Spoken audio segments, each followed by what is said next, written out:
Let's stop here. I really want to show you this. So, the kiss. We told them the night before that we were doing it because we didn't want them to get too worked up about it. I think they were pretty worked up about it all along. And it was a bit like friends kissing, but it was a great, great scene. I have to say, it wasn't really a scene that neither me and Emma were really looking forward to, just because we've known each other since we were, like, really young, and it just seemed like the most unnatural thing to be doing. You know, they're like brother and sister. They were both very nervous. Emma's very smart. She decided if she was going to avoid 27 takes, she was going to get it right the first time. And we're about to roll, and I just see Emma brace herself. And I see that conviction that she's got, where she goes, I'm not going to mess around here, this is it. Rupert hadn't quite reached that same point, and I think Rupert wasn't quite expecting it. And then she just went for it.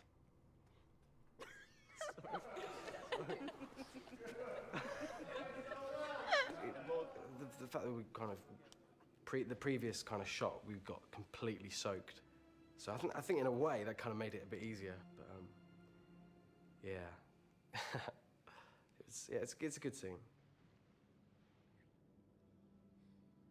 Whoa, okay, we're going to have to pause it right there. We can't help ourselves. We just have to stop the film here. Yeah, we can't let our fellow Weasley off the hook that easy.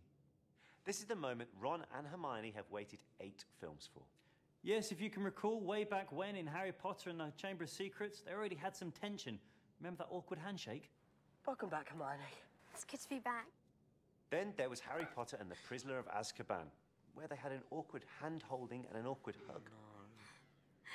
Next, there's the whole Yule Ball fiasco in Harry Potter and the Goblet of Fire. Ron really wanted to ask Hermione, but not really.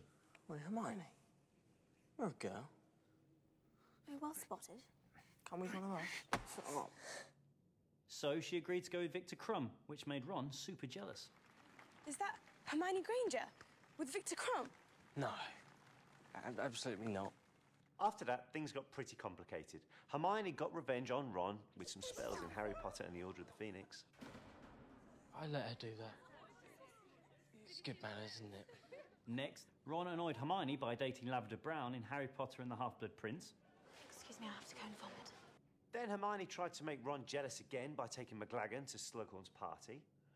So Ron broke up with Lavender, but he was unconscious, so he didn't remember. Then, in Harry Potter and the Deathly Hallows Part 1, they had another fight. You. Complete. Hard-funneled Weasley. And you know what? Let's just watch that kiss again. I think they've earned it.